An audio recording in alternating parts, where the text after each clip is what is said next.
Today we're going to rediscover a tunnel carved into the living rock by Vespasian for the Via Flaminia. Why here? Why the Emperor Vespasian? Let's dive in. So I like exploring Italy. I like driving around. There's so many exciting things to see. So in this case, I've been driving through Le Marche, following along bits and pieces of the Via Flaminia that starts in Rome and goes all the way up to the Adriatic coast.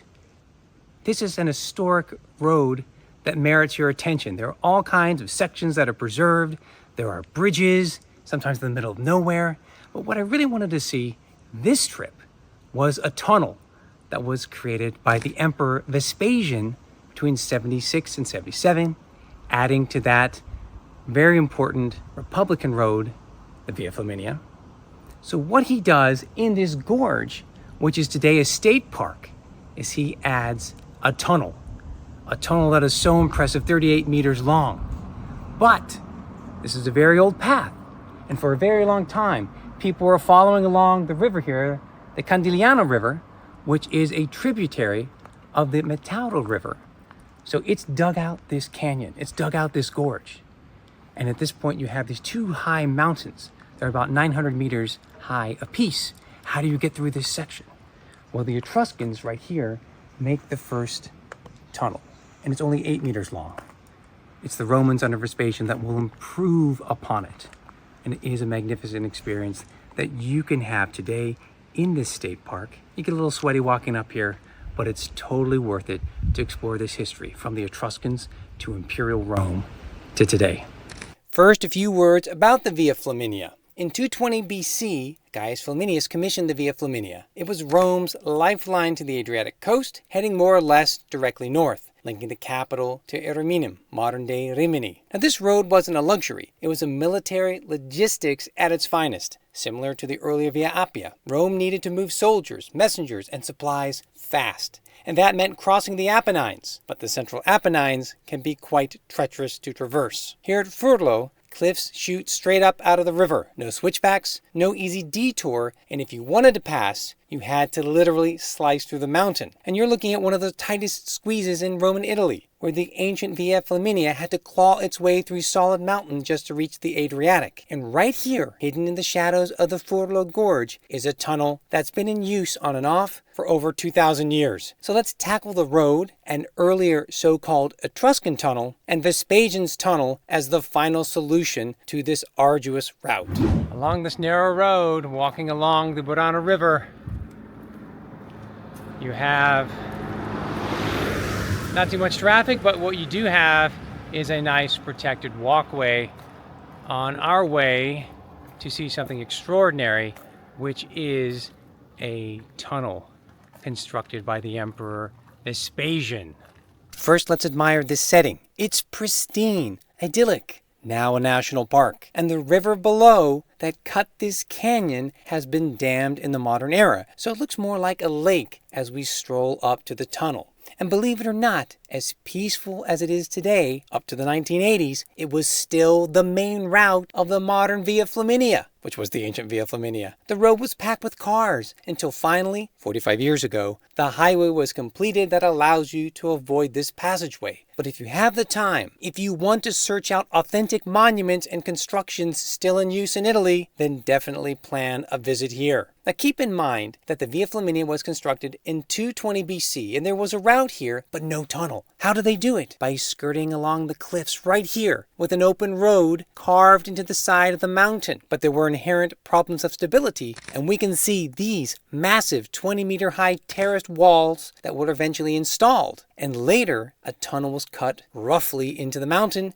just 8 meters long, 3 to 4 meters in width. Its rough shape, cuts, and small dimensions led to the popularized denomination of this as the Etruscan tunnel, harkening back to pre-Roman domination of this area, but it's clear it's of Roman period manufacture. Along with the sophisticated terrace wall down to the river level that we've seen, which is Augustan in date, it makes sense to attribute the earlier tunnel to Augustus, who was the first person to seriously invest in the road after its Republican era manufacture. It added more space for traffic along the original road cut into the cliff. Already in Roman times, the area was designated as a way station or mortatio ad intercissa, so the way station at the in saxa intercissa, or the cut rocks, referring to this earlier phase of intervention by the Romans, either the cut road or the Augustan era tunnel. But with the later intervention of Vespasian, it also became known by the 6th century as Petra Pertusa, meaning pierced rock, mentioned by the historian Procopius during the Gothic Wars.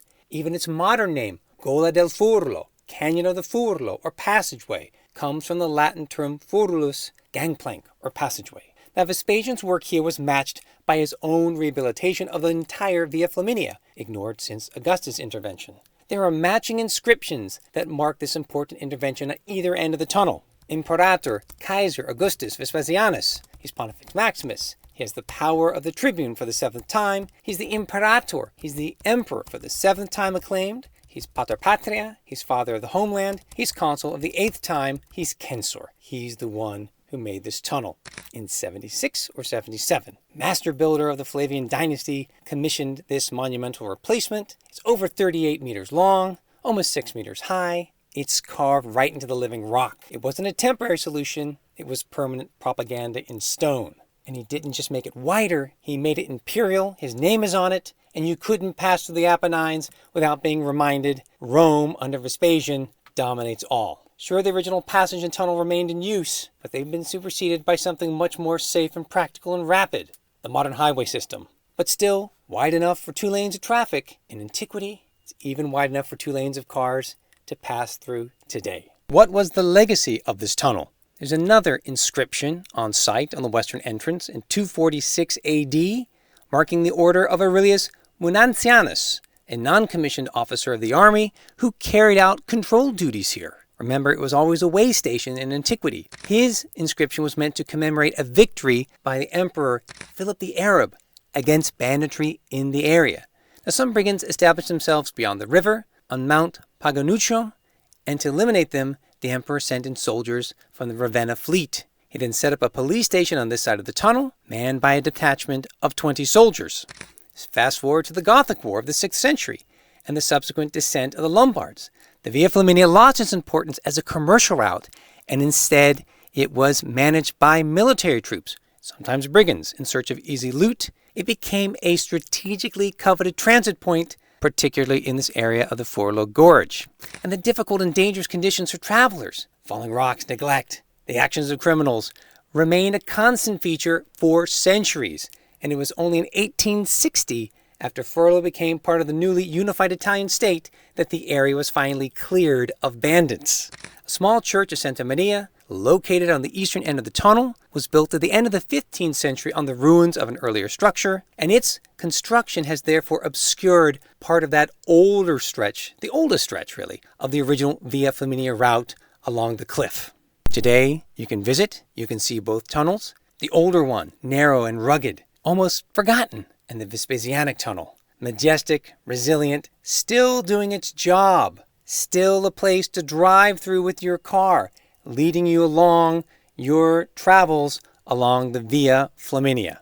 The entire Via Flaminia is an incredible journey. I have so much more to share with you. Ocriculum along the Tiber. Carceri, the Via Flaminia goes right through the city. The massive remains of the Bridge of Narni. It's all part of the Via Flaminia, this great road emanating from Rome up north to the coast in Fanum and on to Rimini. The Via Flaminia is littered with so much history. We're going to be exploring it all. Thanks for joining me for this exceptional trip to a forgotten corner of Imperial Rome. There's so much more to discover, so many monuments that are just by the wayside. We've just got to pick that ancient route to discover it again. See you soon. And don't forget, you can travel with me. Just go to unlockedrome.com. Get information on travel throughout the Mediterranean.